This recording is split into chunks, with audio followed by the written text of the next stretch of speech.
அதிமுகவின் 3 அணிகளும் ஒன்றாக இணைந்து திமுகவை வீழ்த்த வேண்டும் என்று எம்ஜிஆரின் 107வது பிறந்த நாளில் நேற்று வி.கே. சசிகலா தெரிவித்த அந்த கருத்து அதிமுகவின் பிரிவுகள் மற்றும் தொண்டர்களுக்கிடையே ஒரு புதிய பேசுபொருளை உருவாக்கி இருக்கிறது. அந்த பேசுபொருளின் முக்கியத்துவம் மற்றும் அது நடைமுறை சாத்தியம் இனிமேல் இருக்கிறதா, அல்லது 2024 நாடாளுமன்ற தேர்தல் அல்லது 2026 சட்டமன்ற தேர்தலுக்கு பிறகு இது நிகழுமா? ஏற்கனவே ஜா பிரிவு எம்ஜிஆர் மறைவுக்கு பிறகு உருவாகி ஒரு தேர்தலுக்கு பின்னர் மீண்டும் இணைந்தது போல அதிமுகவின் அனைத்து அணிகளும் ஓரணியில் இணைவதற்கான காலம் எப்போது கனியும் என்பது தொடர்பாக மூத்த பத்திரிகையாளர் துரை கர்ணா நம்மோடு இணைந்திருக்கிறார். அவரிடம் இந்த அதிமுகவின் தற்போதைய போக்கு பற்றி கேட்கலாம்.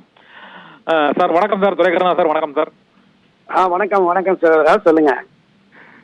துரைகரனா சார், இப்போதைக்கு நீங்க இந்த எம்ஜிஆர் காலத்துல இருந்து இந்த அதிமுகவின் இந்த வளர்ச்சி போக்குகள் பற்றி பல்வேறு விதமான கருத்துக்கள் ஆய்வுகள் பண்ணியிருக்கிறீங்க. இந்த தொண்டர்களோட மனநிலையை நீங்க உணர்ந்து இருக்கிறீங்க. இருந்த போதிலும் வி.கே. சசிகலா நேற்று அந்த கூறியுள்ள அந்த 5 விரல்களும் இணைந்தால்தான் திமுகவை வீழ்த்த முடியும் என்பதால் அனைவரும் ஓரணியில் இணைய வேண்டும் என்ற கருத்தை கூறியிருந்தார். அது தொடர்பாக சற்று முன்பு உங்களிடம் கேட்பதற்கு முன்பாக ஓபிஎஸ் ஆதரவாளர் புகழேந்தி அவர்களிடம் கேட்டபோது எடப்பாடி பழனிசாமி இணைய மாட்டார் என்றும் அதற்கான வாய்ப்பு இல்லை என்றும் அவர் அந்த கருத்தை தெரிவித்திருக்கிறார். நீங்கள் என்ன நினைக்கிறீர்கள் சார்? அது 3 அணிகளும் மீண்டும் இணைவதற்கு சாத்தியமா? அதற்கு எவ்வளவு காலம் ஆகும்? அந்த காலம் எப்போது கனியும் என்பது என்று நீங்கள் கருதுகிறீர்கள் சார்? தமிழக அரசியலில் எப்போது வேண்டுமானாலும் எது வேண்டுமானாலும் நடக்கலாம். அரசியலில் 2 துருவங்களாக இருந்தவர்கள் இணைந்து செயல்பட்ட வரலாறெல்லாம் இருக்கிறது.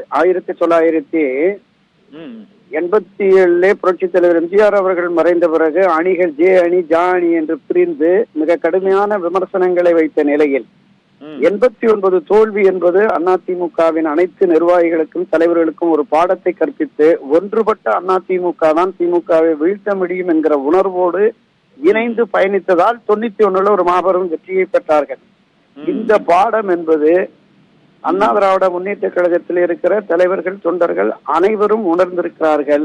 இந்த அடிப்படையில் பார்த்தால் நிச்சயமாக இணைந்தால் மட்டுமே வெற்றி சாத்தியம் என்கிற நிலை இருக்கும் பொழுது காலம் கனியும், நிச்சயம் இணைவார்கள். அதற்கான முயற்சியை திருமதி வி.கே. சசிகலா அவர்கள் எடுத்து வருகிறார்கள்.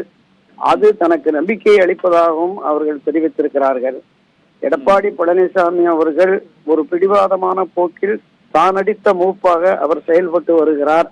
அது அவர்கள் கட்சிக்குள்ளேயே அவர்களுக்கு பின்னால் இருக்கிறவர்கள் மத்தியிலேயே ஒருவித அதிருப்தி நிலவுவதாக தெரிகிறது. ஏனென்றால் தென் மாவட்டங்கள்ல, மத்திய மாவட்டங்கள்ல, டெல்டா மாவட்டங்கள் அந்த பகுதிகளில் மரியாதைக்குரிய திரு ஓபிஎஸ் அவர்கள், திருமதி வி.கே. சசிகலா, தினகரன் ஆதரவாளர்கள் என்று ஒரு கணிசமான வாக்கு வங்கி இருக்கிறது.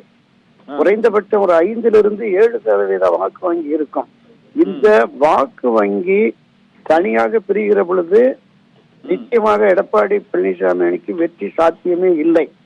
திராவிட முன்னேற்ற கழகத்திற்கும் அண்ணா திராவிட முன்னேற்ற கழகத்தினுடைய வெற்றி சதவீத வேறுபாடு என்பது 1% 3% தான். இந்த நிலையில் ஒரு 6-7% வாக்குகளை இழந்து எப்படி வெற்றி பெற முடியாது. எனவே 2024க்குள் இணைந்தால் ஒரு நிச்சயமாக ஒரு கணிசமான வெற்றியை பெறலாம். அல்லது 2024 தோல்வி பாடத்தை கொடுத்து அதன் பின்னர் இணைவதற்கான வாய்ப்பு இருப்பதாகத்தான் நான் பார்க்கிறேன் சகோதரா. துரைகரன் சார், நீங்க சொன்னது மிக சரியா. அந்த 1987 to 91 ஒரு பாடம், இப்போ 2023 to 26 வரை அந்த பாடம் அவங்க பாடத்தை பெறுவாங்க. ஆனா உண்மையிலே வி.கே. சசிகலாக்கு இன்னும் அந்த செல்வாக்கு இருக்கா சார்? இபிஎஸ் அணியில உள்ளவங்க வி.கே. சசிகலா சொன்னா வருவாங்க, கேட்பாங்கன்னு நினைக்கிறேன். நம்ம ஒரு விஷயத்தை பார்க்கணும். 2016-17 காலகட்டங்கள்ல பொதுச் செயலாளராக திருமதி வி.கே. சசிகலா அவர்களை ஒன்றுபட்டு அனைவரும் சேர்ந்துதான் தேர்ந்தெடுக்கிறாங்க. அப்படி தேர்ந்தெடுத்து பொறுப்பை கொடுக்கறதுக்கு பிறகு அவர் ஒன்றும் பெரிய அளவுல தப்பு பண்ணல, கட்சிக்கு எதிரான நடவடிக்கை எடுக்கல.